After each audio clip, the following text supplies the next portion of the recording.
I'm going to give you a few tips to keep the calm in your home this summer amidst probably the schedule changes, kids in a home, maybe your work schedule changes. Either way, this all affects your dog, and I want to give you some tips to keep the calm in your home and make sure that the rest of the summer goes smoothly. First and foremost, you have to understand anytime there's a change in environment, change in anything, is going to change the way your dog responds. If for a majority of the year your dog's been following the same routine, or for maybe a month or any amount of time your dog's been following the same routine, now that summer's here, maybe you go on a vacation, the kids are home, it throws the dog off. And next year, as a dog trainer, all the chaos that's happening, which is normal if your dogs are not on their regular schedule, the kids kind of going free, maybe you have to work from home now a few days, but either way, things have changed and we need to create structure and calm within a home. The first thing you're going to do is identify at this point in the week, or when you're watching this video, what is the biggest struggle in your day when it comes to your dog and the chaos in your home. For example, I work with a lot of families with children that are home for the summer. One of the struggles they're having is structured time throughout the day, or morning time or dinner time, definitely, and the dog wants to be all in the business. You want to think of course, you might be thinking, oh my gosh, I'm overwhelmed. It's an all-day event, like I'm so stressed out, but I don't want to overwhelm you with too many things to do. I want to give you simple solutions. You're going to think about that one part of your day that you want to change the most, right? So for instance, if it's dinner time, one thing you want to think about is whenever you're busy, whenever the kids are busy, anyone's busy in the house, guests are coming over, your dog absolutely needs something to do. If you're having issues with your dog doing whatever, jumping on tables, bothering the kids when you're making dinner or during dinner time, you want to think about what keeps your dog engaged the longest. Is it a Kong? Do they engage with that for 15-20 minutes? Is it a bone? It's going to be different for each dog. Your dog, you're going to start to think what keeps them busy the longest, so that when you start to cook dinner, boom, you give them the bone. When the kids start to eat dinner, boom, you give them like a Kong. When you're sitting down or the kids are having structured playtime, your dog should always have something to do that's going to keep them busy, either just as long or long enough where you can get another activity for your dog. So that's the first thing you're going to do, is always think, if I'm busy, the kids are doing something, the dog needs to be doing something too, or it's just going to be a hot mess.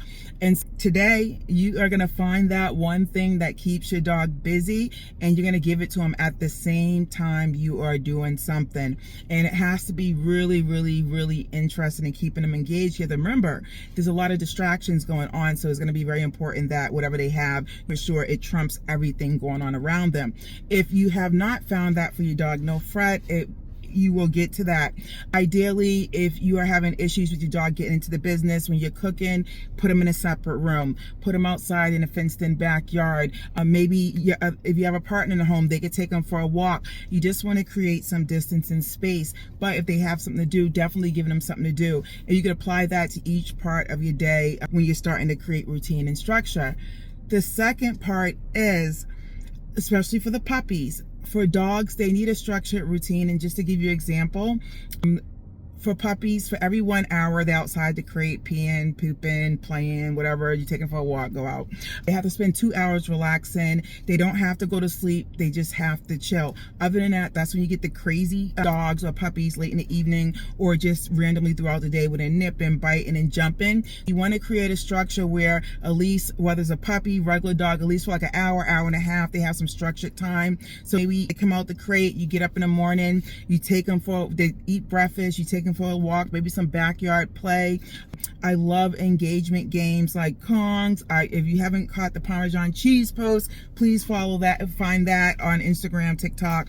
That's always a fun, easy, engaging game to play. But you want to make it just like you would your kids' day, where they get up, eat breakfast, maybe they go out for the morning, maybe they have a nap time, but you want to have a similar schedule for your dog so everyone can pretty much be on the same schedule. So it's not like your dog sleeping when the kids are up. Yes, your dog can sleep when your kids are up, but the easier it is to move everyone along in the same schedule, it's going to be better for you.